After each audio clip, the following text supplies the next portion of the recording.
Good evening, everyone. My name is Folu Olatona. I'm an associate professor at the Department of Community Health and Primary Care, University of Lagos. I'm taking you this lecture on nutrients as risk factors for non-communicable disease and the life course approach to non-communicable disease prevention. So like I said earlier, this is a lecture that you should be interested in because it's not too technical. It's applicable to everyone. So at the end of the lecture, you should identify different nutrients and their functions. Understand the effects of each nutrient on the body. Identify nutrients that are risk factors for diseases. Understand the mechanisms of action of the risk factors. Understand dietary prevention of non-communicable diseases at different stages of life. So the first thing we want to look at is what is a non-communicable disease? Well, we're taking that approach because your course is epidemiology of non-communicable disease. So I suppose you should know what a non-communicable disease is. So I'll move from there to nutrition. A non-communicable disease, shortened as NCD, is a medical condition or disease that is non-infectious, non-transmissible. It progresses slowly. It lasts for long periods of time, and they are the results of a combination of genetic, physiological, environmental, and behavioral factors. So from what I've just said, non-communicable diseases occur due to several factors. So there are many factors that affect non-communicable diseases. It can be genetic factor, physiological, environmental, behavioral. So you see that several factors combine. Nutrition is one of the behavioral factors. Nutrition can be classified as a behavioral factor. There are other factors, but that's the one we're concerned about today. What are examples of non-communicable diseases? So you can see some examples right there. Hypertension, coronary heart disease, diabetes, chronic lung diseases,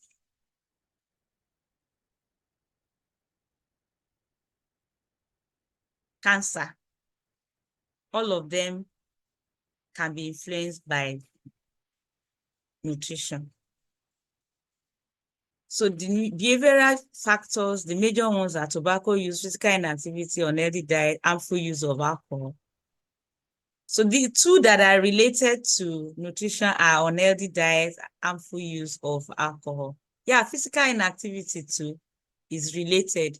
But for the purpose of today's lecture, we are concentrating on nutrients, which is the part of food, the substance that is needed in adequate amounts in food. That's what we refer to as nutrient. An essential nutrient is a nutrient that the body cannot synthesize on its own, or it cannot synthesize up to an adequate amount. This is a bit different from diet, but it's good that you know the definition of diet. Is the combination of food that is taken habitually. So the way someone combines food and takes it continuously is what we call diet. So if Dr. Aluko likes to eat bread, rice, spaghetti, you can say that his diet is cereal-based, right? Yes, one. Okay. I hope you don't eat like that. Because eating like that, after listening to me for some time, you shouldn't be eating like that. But if another person, maybe yes, Abiba, likes to eat yam and garden egg sauce in the morning, rice and beans in the afternoon, local rice or brown rice, we can say that her diet is healthy, because those things, those food items I just mentioned are healthy food items. Okay. Yes, ma'am. Okay. So the nutrients, please make sure you know the difference between nutrients and food. Very important, the difference between nutrients and food. So nutrients can be, the nutrients are carbohydrates, protein, fats and oil. Fats, we call it fats as nutrients, but if it's food, we call it fats and oil. Vitamins, minerals, water. So can somebody please tell us the food groups? Because I don't want you to mix it up. It's very important. Some people, I think I took a lecture yesterday and some people were just wondering what's the difference between nutrients and food. They kept on asking me questions. So I want us to get it right. Can somebody mention the food groups now? Fruits and vegetables, grains, roots and tubers, legumes, meat, milk, and water. Okay.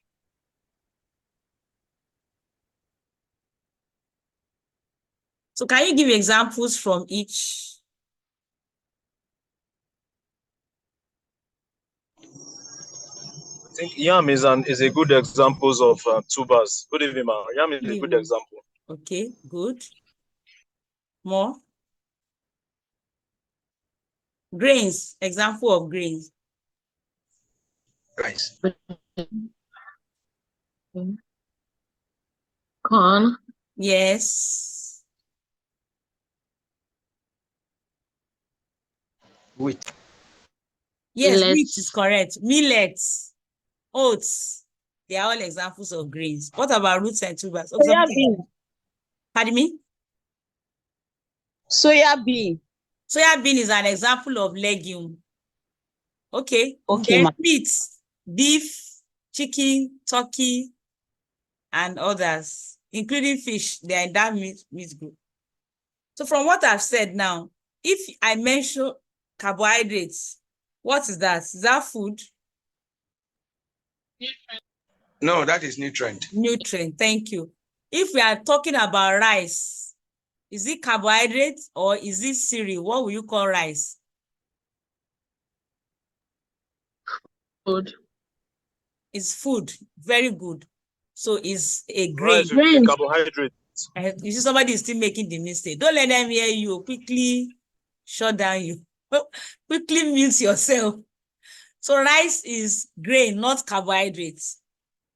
So when you are referring to food, always put it under food group, not nutrients. Okay, ma. Noted. Please note it very well. So the purpose of today's lecture, we want to know which nutrients cause diseases. Which nutrients cause diseases?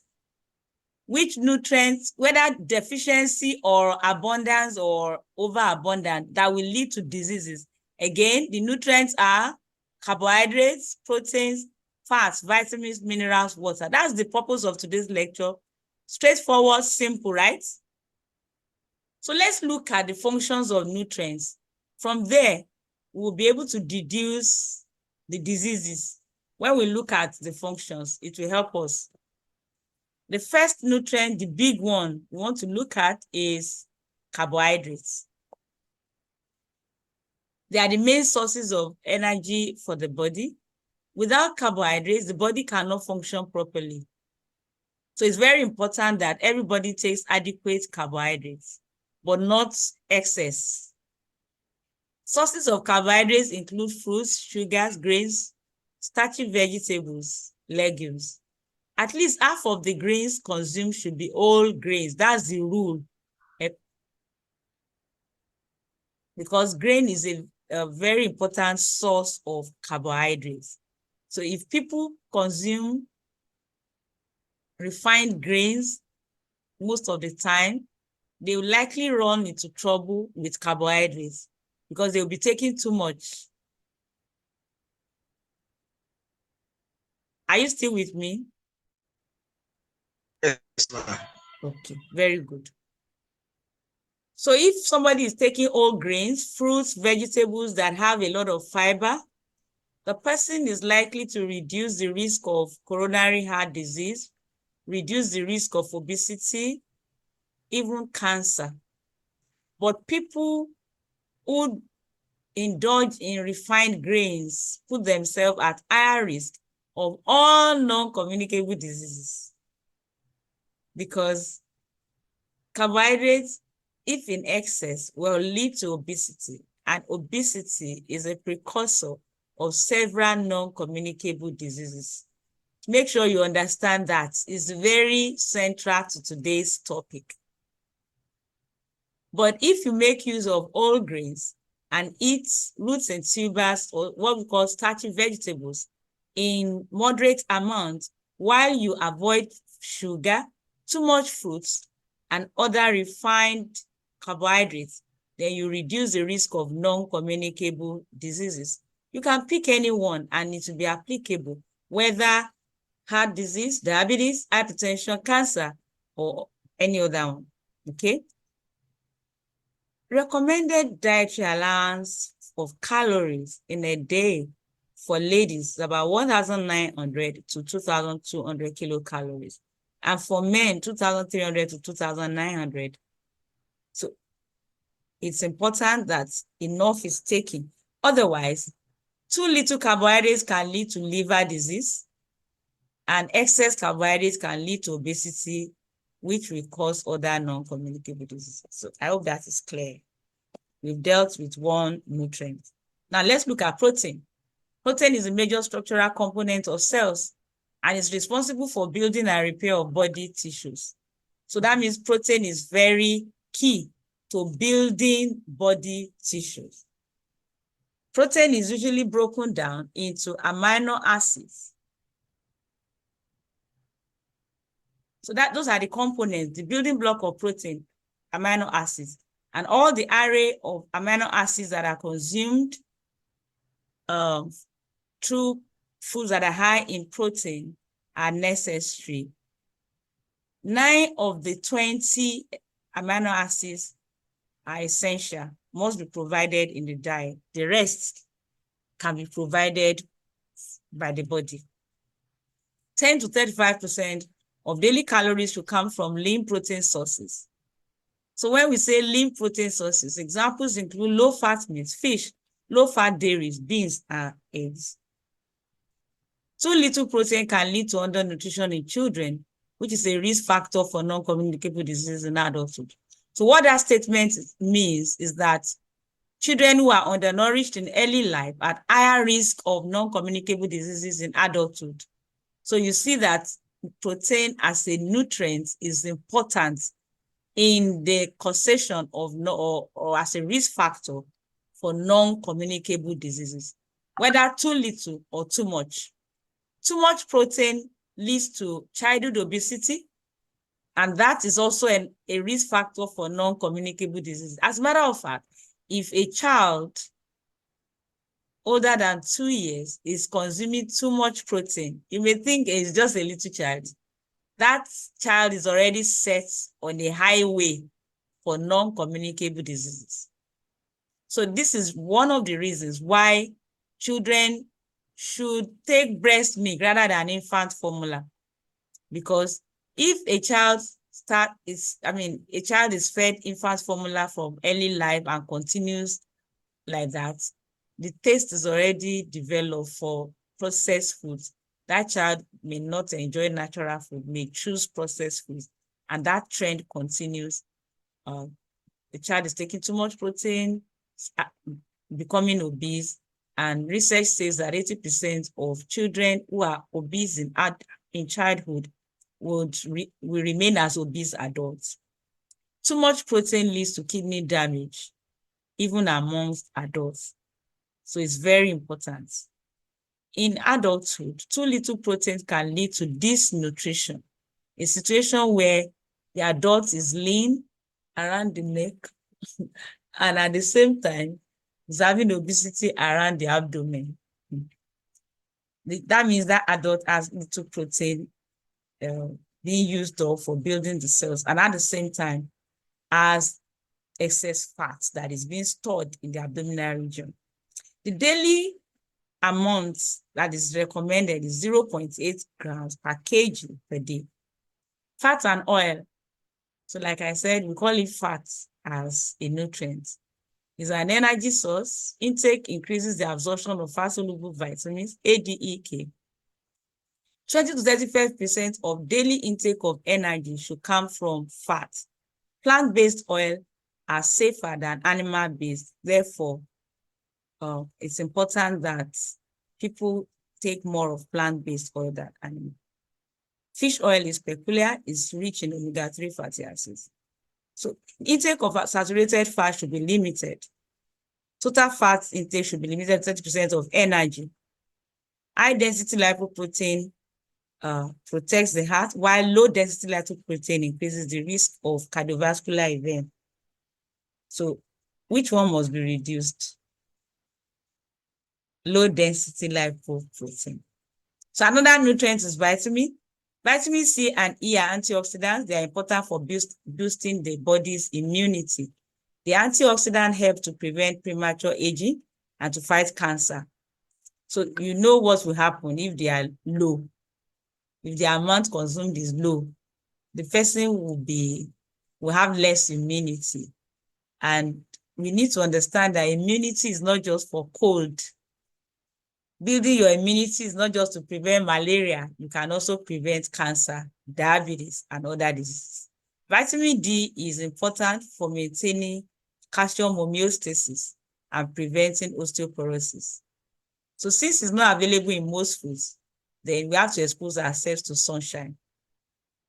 Effect of vitamins on non-communicable diseases. Excess vitamin C and D can lead to kidney stones and kidney failure. So we need to warn people that take too much supplements. Excess of vitamin D can lead to hypertension. So you wonder how people can get excess vitamin D from supplements. Minerals. We've talked about carbohydrates, protein, fats, vitamins. So the last nutrient is minerals. Sodium is very important. It's the most important here.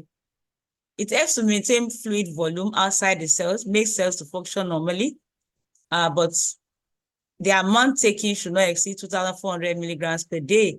And that's equivalent to just about 1 level teaspoon of salt or 6 grams of salt. If it's more than that, it can lead to increased blood pressure. Potassium is also important. It maintains fluid volume inside and outside the cells. Potassium prevents the excess rise of blood pressure with increased sodium intake. So that means it's important to balance sodium and potassium. So lower the amount of sodium, increase the amount of potassium, then you prevent hypertension. Calcium helps to maintain and build strong bones and teeth. So it's important that adequate amount is taken through milk, yogurt, beans, vegetables, and other sources. Selenium and zinc are antioxidants. They're important for boosting the immunity. Water transports nutrients throughout the body. So we're talking about water now. It transports nutrients throughout the body. Water removes waste products from the body. Adults should consume 2 to 3 liters per day. Men generally require to drink more than women. So men can take more than 3 liters. Timing is very important. Take your water at least 30 minutes before your meal to enhance digestion. Poor water intake can cause dehydration, fatigue, toxicity, and kidney damage. An increased level of body acidity is a risk factor for diabetes and cancer. Therefore, ensure that you drink enough water. Excess of carbohydrates, protein, fat, and oil lead to deposition of fat.